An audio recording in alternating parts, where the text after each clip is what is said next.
Okay, so usapang malalakas tayo ngayon.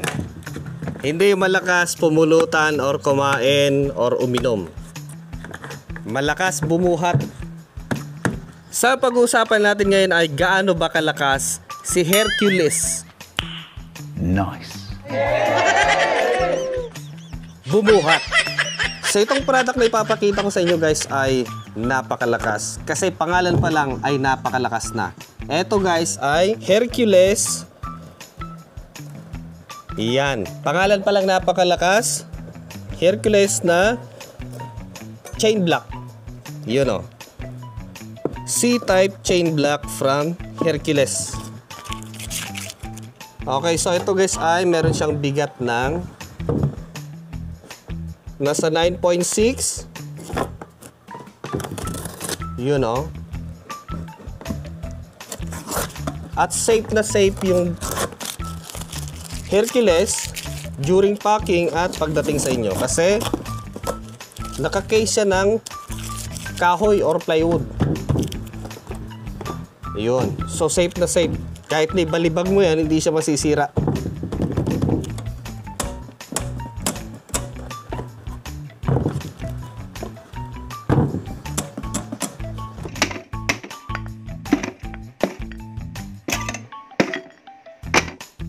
Tulad din siya guys na ginagamit kong hagdan si Hercules ladder. Ito guys. Tapos madaling itago.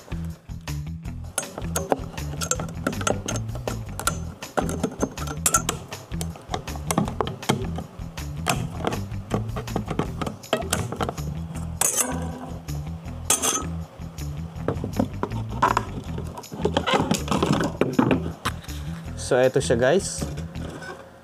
Boom. So dito sa box meron siyang certificate of quality. So ito yung mga additional na accessories na yung kanyang hook. Tapos yung chain, then ito yung mismong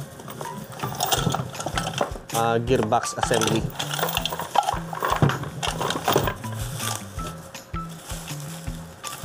So yun siya guys.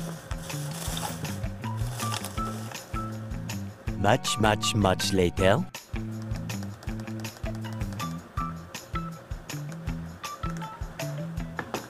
Okay, so eto siya guys. Tanggalin muna natin yung plastic.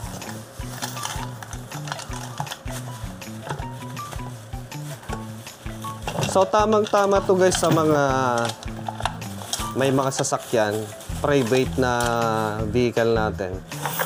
So kung may mga minor na mga trabaho natin, tamang-tama siya guys. Sakto lang. Hindi siya masyado malaki, hindi siya masyado maliit.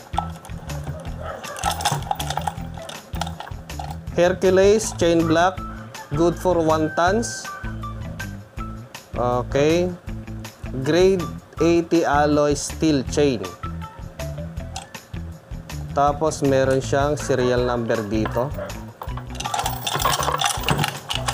Okay. Baba natin. Mabigat. Nasa 9 kilogram.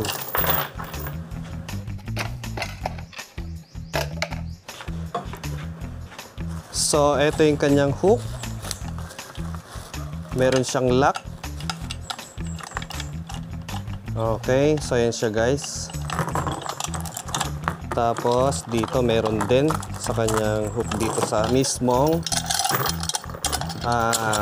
sa tingin ko ito ay gearbox. Okay, tapos ito naman yung kanyang drive chain.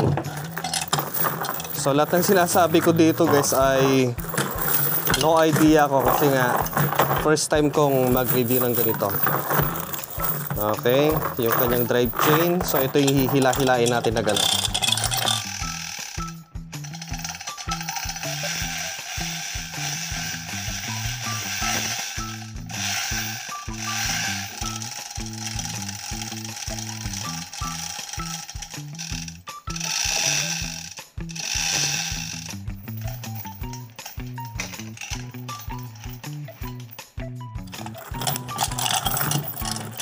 So, subukan muna natin siyang buksan guys.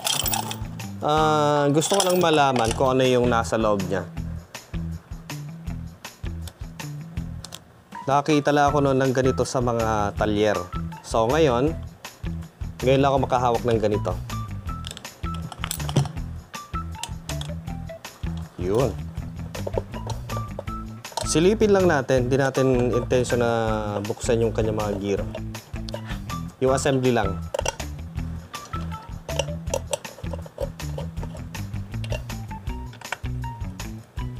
Magpit. Yun. Kung sakaling bibili kayo ng ganito, huwag niyo pong bubuksan kasi mabovoid yung kanyang warranty. Okay, so dito na lang sa video na to, natin siya bubuksan.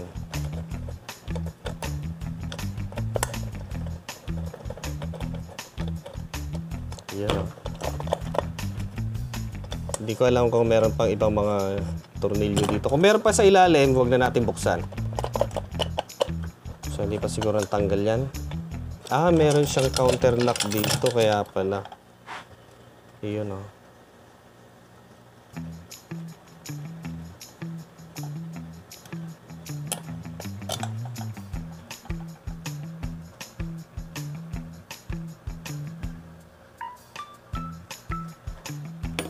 Okay. So, suitable siya sa mga pang 1 tons. Mahaba, maiksi.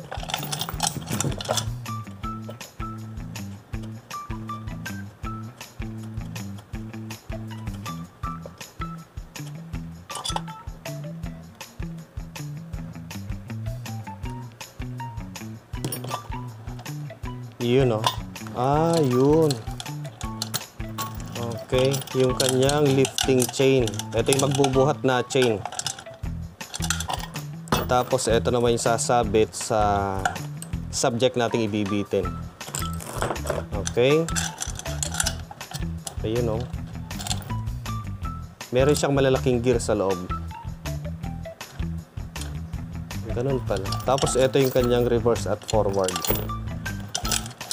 Okay, so buksan pa natin sa kabila. Tingnan lang natin. Gusto kong tingnan.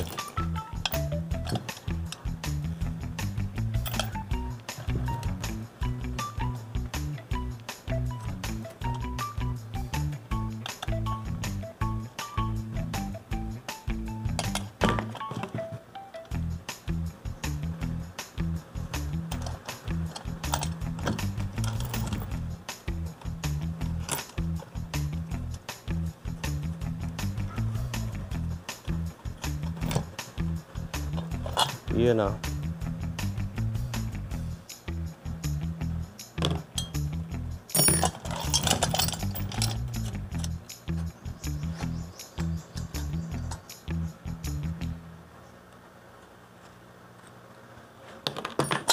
Okay, so ito siya guys, sa kabila, sa kanyang drive chain. Ito yung umiikot-ikot. Yun. Tapos pag-reverse dito. Okay, so subukan natin siyang tanggalin. Hindi naman siguro fatal. So, ayun siya guys. Ah, ayos ah. Pabalik. Then, forward. So, yung kanyang forward ay sa kanyang leaf. Ayun. Meron siyang gear na may lock. So, hindi siya bibita tapos pagpabalik, yun, maglalak siya. Ganun pala. So, ngayon ko lang nakita yung loob ng ganito. Yun.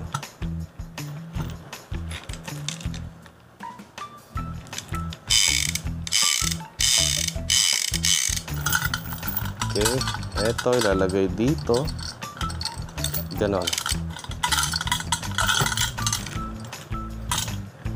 Okay. So, para sa mga interested na bumili ng ganitong chain block ni Hercules 1 tons ay nasa Lazada at Shopee guys. Ito.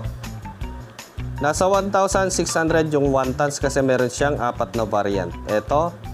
Yung pang 2 tons ay nasa 2,200. Tapos, yung pang 3 tons naman ay nasa 3,100. Tapos, yung pang 5 tons naman ay nasa 4,900. Okay, available po sa Lazada at Shopee. Nasa description box yung link at nasa top comment section. So, para sa mga naghahanap ng quality at malakas, matibay na chain block, nasa top comment section po at nasa description box yung link ng product na to. May 4 na variant na pamimilian. Tamang-tama to sa kotse. Okay. So, maraming salamat sa inyo panonood sa video na to. Next time ulit.